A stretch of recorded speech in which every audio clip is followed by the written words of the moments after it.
RJ de volta com a cobertura da eleição. Essa semana a gente está recebendo aqui no estúdio os 6 candidatos mais bem colocados na última pesquisa do Ibope. A ordem das entrevistas foi definida por um sorteio com a presença dos representantes dos partidos.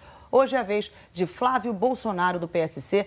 Boa tarde, candidato. Boa tarde, Mariana. Boa tarde, Ana. Boa tarde a todos os nossos telespectadores. Já dou boa tarde também para Ana Luísa Guimarães. Boa tarde, Ana Luísa. Boa tarde, Mariana. Você já sabe, ela participa da entrevista. Todo dia no RJTV segunda edição, a gente mostra para você como foi a campanha dos candidatos na rua. E fala também sobre as propostas que eles têm para saúde, educação, transporte, todos os assuntos importantes da cidade. Aqui nas entrevistas do RJ Primeira Edição, a gente está abordando os temas polêmicos. É hora de confrontar os candidatos com o desempenho deles e de seus partidos em cargos públicos. Candidato, teremos então 15 minutos de entrevista com 30 segundos de tolerância e esse tempo começa a ser contado a partir de agora. Candidato, sou filho do deputado federal Jair Bolsonaro, está muito presente, sempre atuante na sua campanha. Seu pai, candidato, é réu no Supremo por incitação ao estupro e injúria contra a deputada Maria do Rosário em 2014. Ele disse para a deputada no Congresso Nacional a seguinte frase, que não iria estuprá-la porque ela não merecia. Candidato, estupro é crime hediondo. No ano passado, 47 mil pessoas foram estupradas no Brasil. O senhor não considera que a opinião do seu pai é um desrespeito com todas essas vítimas? Olha, ninguém mais do que ele defende as mulheres contra o estupro. Essa situação específica que está respondendo no Supremo Tribunal Federal foi um embate com uma deputada chamada Maria do Rosário, em que ele dava entrevista, Mariana, exatamente defendendo a redução da maioridade penal para um menor estuprador, o Champinha. Ele sequestrou um casal, a Liana Fineblack, sequestrou por 5 dias, torturou, estuprou, depois decepou a cabeça dessa garota. Um negócio surreal, monstruoso. E ele dando entrevista defendendo que esse marginal fosse punido como adulto, porque ele não pode se escudar na idade cronológica dele. E aí, então, a Maria do Rosário interrompe a entrevista dele xingando de estuprador. Ofende o de estuprador. E ele reage de uma forma irônica. E agora, né, ele está no Supremo Tribunal Federal, mas acontece o seguinte, olha quem foi que fez a denúncia contra ele. Candidato, não é razoável reagir com ironia, falando de estupro, candidato, um crime hediondo? Um homem que é chamado de estuprador, você tem ideia do que é ser ofendido como estuprador?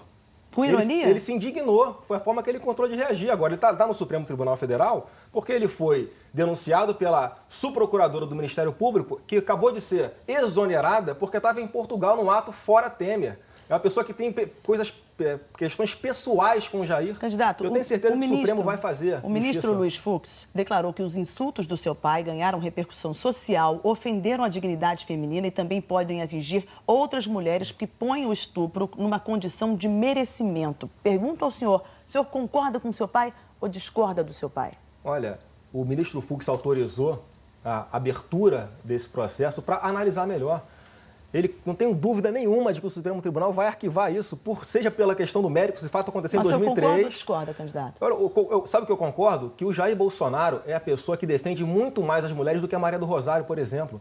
Ele tem projeto lá para castração química de estuprador. Inclusive, quem fez o projeto para ele fui eu, porque eu pesquisei em alguns países da Europa que o estuprador ele submete a esse tratamento de hormonal. A redução da reincidência é de 90% para 3%. Candidato, eu tenho mais números aqui. Todo dia, 12 pessoas são estupradas no estado do Rio. Sim. Só esse ano foram pelo menos 2.676 vítimas. Pergunto ao senhor, a declaração do seu pai não pode soar como uma ofensa a todos? Jamais, Mariana. Você não pode misturar uma coisa com a outra. Como eu falei, foi um embate que ele teve com aquela parlamentar que o chamou de estuprador. E ele dá o exemplo, Mas, é preciso lembrar que não foi a primeira vez que seu pai usou essa frase.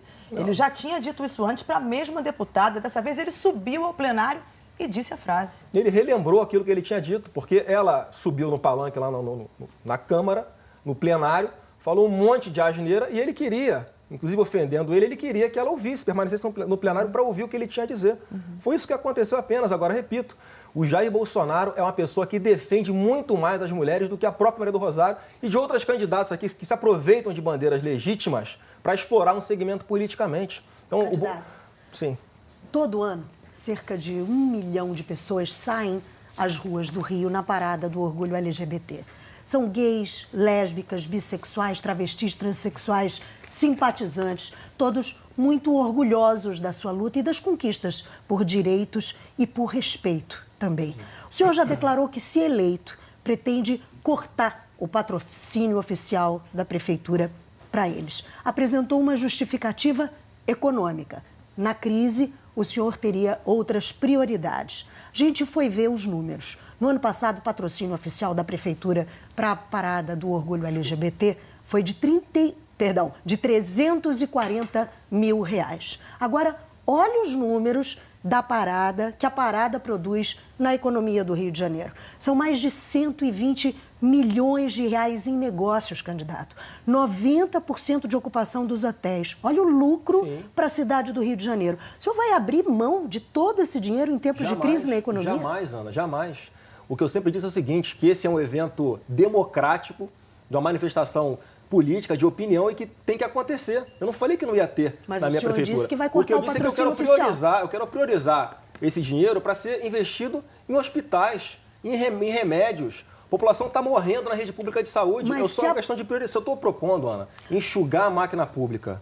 Mas se a parada do orgulho LGBT produz 120 milhões de reais em negócios, 90% de ocupação dos hotéis, não é preciso incentivar esses negócios? A prefeitura vai dar todo o aparato de trânsito, de segurança com a guarda municipal, que eu vou botar a guarda para fazer a segurança do cidadão, e é um evento democrático como esse que ela vai atuar mais fortemente. Mas e diversas outras manifestações. Segundo os organizadores, candidato, essa infraestrutura oferecida pela Prefeitura não é suficiente. Os 340 mil reais do patrocínio oficial são usados exatamente em estrutura de saúde, em estrutura de organização do tráfego, em segurança, em contratação de seguranças particulares. São investimentos exatamente para que a parada possa acontecer. Inclusive, muitas vezes essas paradas gays não têm a prestação de contas devida para o município. Porque tem que declarar como esse dinheiro foi usado. Isso aí não acontece com frequência, não. Tem várias paradas gays que acontecem dentro do município, em diversos bairros diferentes. E repito aqui, é importante deixar uma coisa muito clara, Ana. A intimidade das pessoas, ninguém tem nada a ver com isso. Nem eu, nem Ana, nem Mariana, muito menos o Estado. As pessoas têm que ser respeitadas pelo que elas são. Elas têm que ser felizes da forma que elas bem entenderem. Então não tem nada contra esse segmento, pelo contrário. Eu vou ser a pessoa que vou tratar todos com respeito. Mas, candidato, se a justificativa econômica não se sustenta em números, o senhor não acha que o eleitor pode interpretar essa sua decisão como uma discriminação, Não pode, candidato? Porque sabe que eu não faço isso. O que eu estou dizendo é o seguinte, Ana. Esse evento se sustenta pelos seus próprios organizadores. Repito aqui, vamos perguntar aqui à população. Você quer que, se 10 reais a prefeitura tiver, quer que invista na parada gay ou que invista nos hospitais? É por isso que eu estou falando, que eu vou investir onde há real necessidade da população. Nada, o meu total respeito. Inclusive, muitos gays votam em Bolsonaro falando exatamente o seguinte, Ana. A gente vota em você, só para concluir, a gente vota em você porque a gente olha no seu olho, a gente sabe que você não julga a gente pelo que a gente faz na nossa intimidade. Mas se o senhor for eleito, candidato, Carnaval, Réveillon, também vão ficar sem incentivo da Prefeitura? Mas são coisas completamente diferentes. Carnaval é a maior festa do mundo. Mas a parada do orgulho LGBT é o terceiro maior evento da cidade, candidato. Movimenta a nossa economia por por 15 dias, aproximadamente, que a gente tem que investir, sim, na excelência. As escolas de samba, elas produzem um trabalho social ao longo do ano inteiro, geram emprego. A parte social que as escolas de samba fazem, Ana, inclusive com escolas mirins, toda a atração que tem de regiões mais, só para concluir, de regiões mais carentes, inclusive, viram um evento de todas as classes sociais. A gente tem que incentivar. Eu queria trazer mais um número para o senhor. Sim. A parada cria mais 28% de empregos no setor hoteleiro, candidato. Sim, e vai acontecer. O senhor não acha mesmo importante contar com esse dinheiro que vem para a cidade exatamente para, a partir desse dinheiro, que é um lucro de 119 milhões de reais, 660 Eu acho ótimo. Aproveitar esse dinheiro para investir em outras prioridades. Vai continuar acontecendo. Repito, são eventos que se sustentam sozinhos. E eu vou pegar esse dinheiro que a prefeitura hoje, que eu tenho certeza que a partir de 2017 vai passar por sérias dificuldades, só quem acha que não é o candidato do governo, e eu vou aplicar onde há necessidade. Candidato. É no remédio, é na saúde, é na educação, que está muito precária, é na reforma de escolas. Eu quero priorizar o dinheiro público onde há necessidade. Não vai ter investimento em perfumaria no meu governo. Candidato, vamos falar de cultura? No seu programa de governo, o senhor afirma o seguinte, que o investimento na cultura carioca é mal feito porque ignora a alta cultura. O senhor não explica ali o conceito. Então, pergunto para o senhor, O que é alta cultura? Olha, a alta cultura são os grandes eventos internacionais que o Rio de Janeiro deixou de receber por falta exatamente de se buscar um calendário permanente para de eventos musicais, né, eventos de orquestras sinfônicas. Olha aí como é que está passando a nossa orquestra sinfônica, dificuldades. E digo mais, no meu plano de governo está dessa forma, e eu quero que essas pessoas que tratam da alta cultura tenham a contrapartida de levar essa alta cultura para dentro das salas de aula, para os colégios. Eu acho que a escola em tempo integral, que ela tem que acontecer, o contraturno, na verdade, é com incentivo ao esporte, a esse tipo de cultura. Eu quero esse intercâmbio que eu acho fundamental. Só para a gente entender, no seu programa o senhor diz que existe alta cultura. Então, faz acreditar que haja também média cultura e baixa cultura. Você tem alta, tem média e tem baixa. Então, eu pergunto para o senhor, o que é média cultura, então? Não tem esse escalonamento, mas a alta cultura que eu estou me referindo é então, isso. São grandes eventos, né, de música, de teatro, que a gente tem que trazer de volta para o nosso calendário essa permanente. É alta. O que seria a baixa cultura, então? Não é baixa cultura, não é, é a cultura mais popular que se diferencia disso. A cultura popular é mais baixa, é isso? Não é, olha só, Mariana, não é você querer fazer uma discriminação de um evento de música, candidato, numa orquestra sinfônica, com uma diversidade tão rica culturalmente, se eu usar essa nomenclatura, usar alta cultura, não é de certa forma levar a cultura elitizar? Lá, não é elitizar, pelo contrário, eu quero mesclar. Eu quero que as pessoas mais carentes, os estudantes de escolas públicas, conheçam essa cultura, essa alta cultura que eles não têm acesso. Só quem tem dinheiro tem acesso. É esse aspecto que eu estou falando. Me permita dizer o seguinte, o seu programa diz que os recursos desse fundo seriam liberados por uma banca especializada, abre aspas, com total transparência e pessoalidade, com foco em áreas de alta cultura, destinadas à população de baixa renda. Fecha aspas. Candidato, duas questões aqui. A primeira é a seguinte: quais seriam os critérios, né, para decidir o que é e o que não é alta cultura? E a outra pergunta: essa banca especializada que o senhor menciona no programa é que vai decidir o que a população de baixa renda vai consumir em cultura, é isso? Não, pelo contrário. Ela vai incentivar aquelas pessoas que não têm condições de sobreviverem pela cultura, que querem levar a cultura para vários recantos da nossa cidade, que querem levar a cultura para dentro das escolas e não têm condições. Sabe por quê? Porque a lei que incentiva a cultura só dá dinheiro para quem tem condição de sustentar sozinho. Então eu não quero que o dinheiro da prefeitura seja usado para isso. Se você pega alguns filmetes da Rio Filme, por exemplo, eles usam dinheiro público para fazer filmetes de internet atacando adversários políticos ideológicos diferentes dos deles, antagonistas a eles. Já fomos homenageados, inclusive, com dinheiro público, com filmetes denegrindo a nossa imagem. Esse tipo de viés ideológico que não tem que ter, tem que ser desesquerdizada a Secretaria de Cultura. Tem que ser transparente para ajudar aqueles artistas que trabalham nos mais diversos segmentos da cultura para conseguir ascender na sua vida usando o apoio do... Existe baixa cultura, na sua opinião? Não tem baixa cultura. Eu estou dizendo que eu quero levar uma cultura que hoje não chega para as camadas mais populares, eu quero levar de acesso a elas. É isso. Candidato, falando do seu programa de governo, o senhor promete criar a Secretaria Especial do Empreendedorismo, do Emprego e da Desburocratização.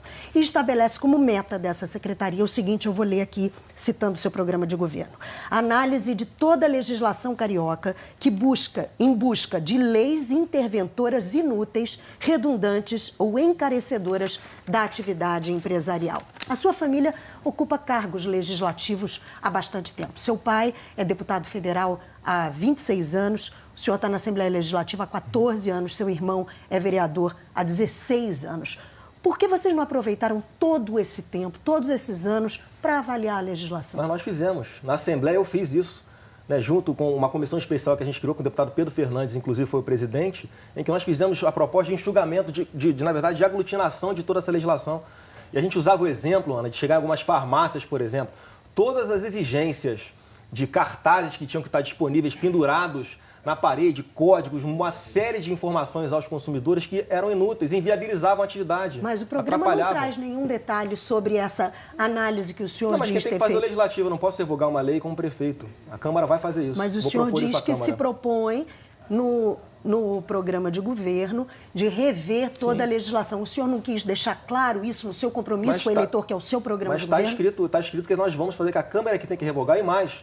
Essa Secretaria Especial eu estou criando porque o empreendedorismo é fundamental para gerar a economia do nosso município. Então ele vai ter sim uma Secretaria Especial para ele ser ouvido, para desburocratizar, para não demorar tanto para uma pessoa abrir uma empresa na nossa cidade, para criar incentivos fiscais para segmentos que nós entendamos junto com Firjan, Fecomércio, associações comerciais que devam ser incentivados porque são a vocação de algumas micro-regiões da nossa cidade. Essa é a intenção. Falando de educação, candidato, no seu programa o senhor propõe criar um fundo que vai oferecer, mais uma vez citando o senhor, matrículas na rede privada de ensino aos estudantes que não conseguirem vaga na rede pública. Candidato, está na Constituição. Educação é um direito de todos, é um dever do Estado. Assim, já de largada, o senhor admite que não vai conseguir vaga para todos os alunos e que nem todas as crianças que precisam estudar vão ter escola pública? Pelo contrário, não sou eu que admito, não, são os números que estão aí. Olha a quantidade de crianças que estão sem acesso à educação. Então, a nossa ideia é pegar esses alunos que não conseguiram a matrícula na rede pública, que possamos fazer um convênio com a rede privada, para que dessa forma eles não fiquem sem aulas. O senhor já sabe quantos vão ser? Olha só, só para concluir esse raciocínio, eu não posso ser um prefeito que vai permitir que as crianças fiquem sem aulas. Então, é lógico que num primeiro momento o que eu quero buscar é que haja sim esse intercâmbio. O PT quebrou o nosso país e fez com que muitas pessoas não tivessem mais condições de pagar uma escola privada para os seus filhos. Estão ociosas.